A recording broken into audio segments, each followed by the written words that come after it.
Денеска во двете средни училишта во Кочани беше организиран отворен ден за идните средношколци на кој беа презентирани профилите и условите за запишување на деветоделенците. На настанот присуствуваше министерката за образование и наука Мила Царовска, која го истакна значењето на новоотворените дуални паралелки во средните училишта. Отворивме можност да средното стручно образование се врати или почне да го враќа својот сјај и да може да се презентира на еден јасен и едноставен начин до учениците.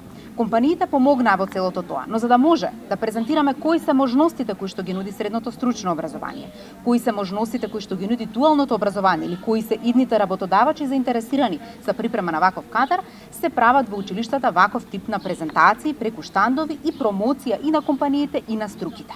Јас би апелирала дека сите ученици треба да се запишат во средно образование согласно своите интереси, своите афинитети. Но значено е секогаш заедно со своите родители или самостојно да ги разгледаат можностите кои што се нудат како можност за вработување и за нивен просперитет и иднина во оваа држава.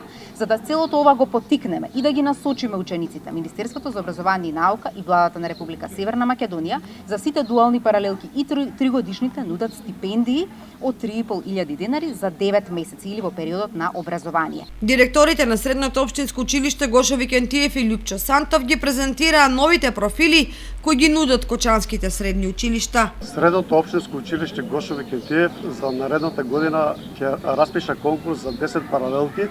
Од тие 10 паралелки 3 се од дуалното образование и тоа за профилите електротехничар и енергетичар, електроничар за телекомуникации и техничар за машинско производство.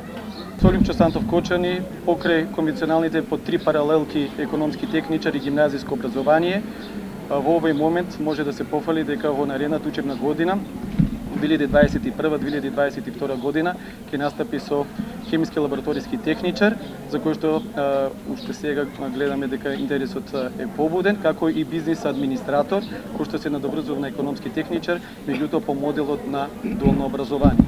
Градоначалникот Николчо Илиев се заблагодари за интересот на компаниите кои што ќе соработуваат со кочанските средни училишта. Презентацијата на овој проект навистина е многу важен за граѓаните на општина Кочани и за сите стопанственици. Во оваа прилика сакам најпрвен да се заблагодарам на огромниот интерес на стопанствениците од општина Кочани, како и на наставниот кадар и на учениците кои завршуваат деветолетка за денешниот настан, каде што имаат навистина прекрасна можност да се информираат и да се запознаат со предностите што го нуди овој нов концепт на образование. Во двете средни училишта во Кочани се нудат нови профили, а под мотото учи паметно, работи стручно, ќе им се овозможи и сигурна работа на идните средношколци, како и стипендија во текот на школувањето.